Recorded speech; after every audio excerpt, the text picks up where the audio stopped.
e chila rampuya hei mindon ve thin che moti la thara ron ne ya icon idol kan nei to hok zinga lar vugut ni lo lar vin tu ni lo chonin alar dan ti tlo chi ka tia kalbek beka chuai mi si lo ron ni vut si lo hianin a kalbek bek reng mai ni tin azai thi ama e an nu pain zai thi me mai ni an music video le an zai trim trim ni mu hi nuam thina eram pui pai kha to kin laron la thara ron nei renga a fakom hi ka tia tin azai hi ngai tha ka nu mani ngai thap photang turni pui po moi ten thang len ko lan a her liam done vakal tala kasui lung le akyanga zan khatal varia kang che chutin lung dam ten zan mu ka ching e yang ingan nge mo darang kan lo in ton tra khwa ti say tu alone ni e nang hil zai karel thailo o di min don ve thin se mo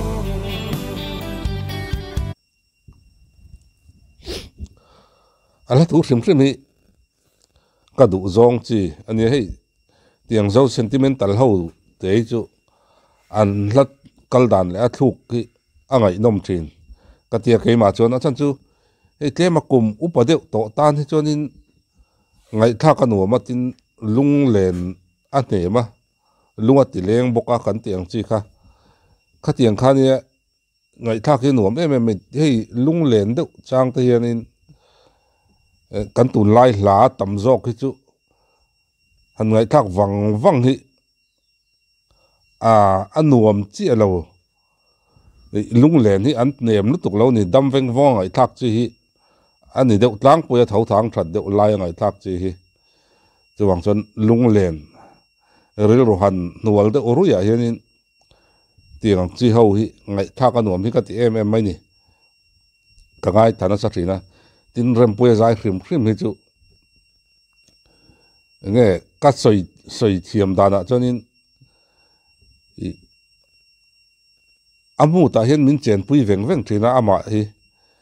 ei azai mel le a dan zong dan hian alamu ta hian min zu pot lut thina hei hi rem puya sial em na anin ka ria azai hi ngai thak hi anuam em mai ni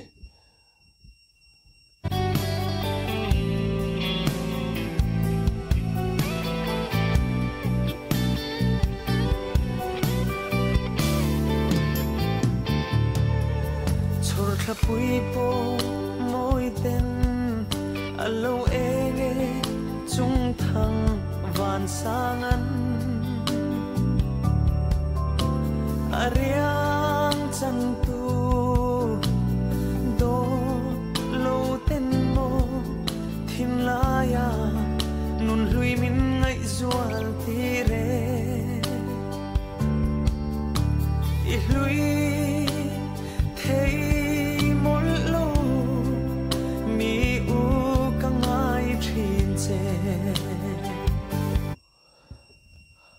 amun chu nam mel hle mai champhai chu ni doing ka ria mat zau ve la mo ser chi koi lai ve la mo ani du mel ka tia ka khe chuang lo wa ma ra chu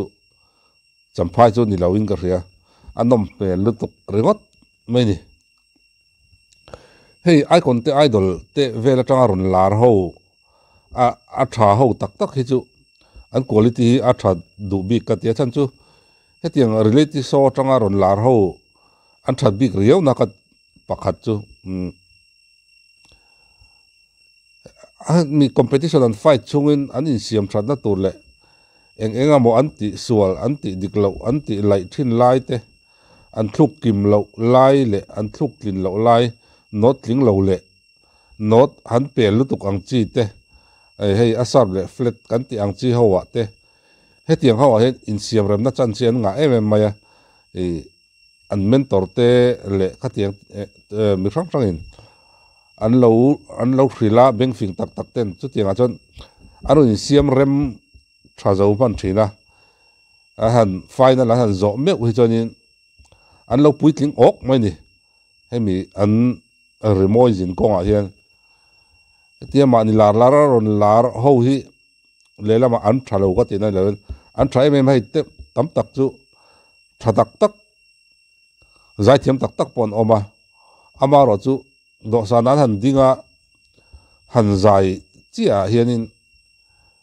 hemi reality show tanga ron lar tlang chho ho hi zai sual hi an nei mo em mai ni hemi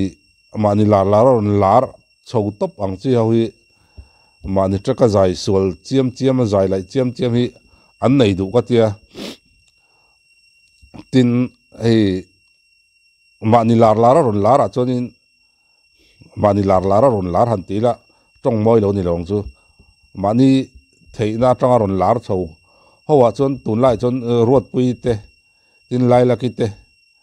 siam pui te an thai em maya tin zai hau chum te an ni hi lela ma chonin zai sual ngai mi zo zai che ngai mi lo kan ti te zinga mi khan ne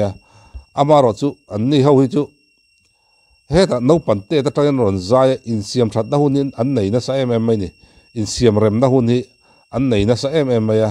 han chet le han zai sual zong kha anon lar chua tak ma hian an pal tlang zo ti mana chu wang chonin hemi an ron lar chua chho tak a pe chonin an mania in rin tok na an lo nga to em mai chu wang chon a zai point zai sual mo em mai ni rem puete nia ai kon lai tang to in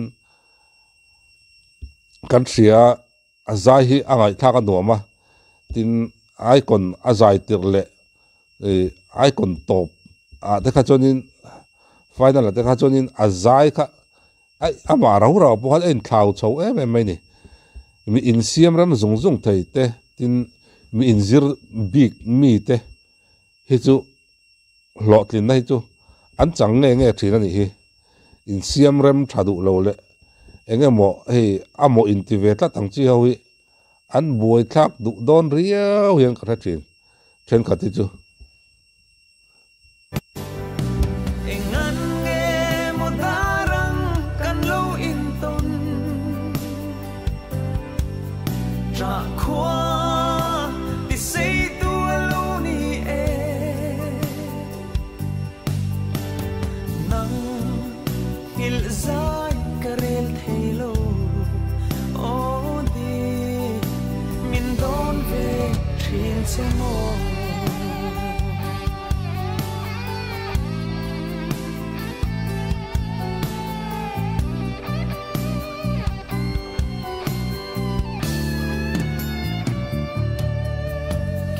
kahan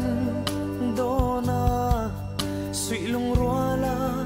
kan len lai ni te atlang mual ma adang silo ngain a ma ila kiran relo ro mai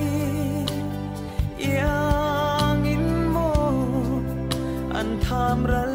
zo ta si ni bial nu kan then tak te han ngai vong chang he chonin ni ril thin lung hi a hlui rui a man lai rui hen a riat maya kan ngai to na hi amang chul maya chu tiang huda chon nia mi lung leng tak te tin thule la thiam mi te chonin nge I thi thungai nom tak te hlangai nom hlathum bel chian dol tak tak hlangai nom deuh deuh hi an ron ziak chuakin an ron phua chuak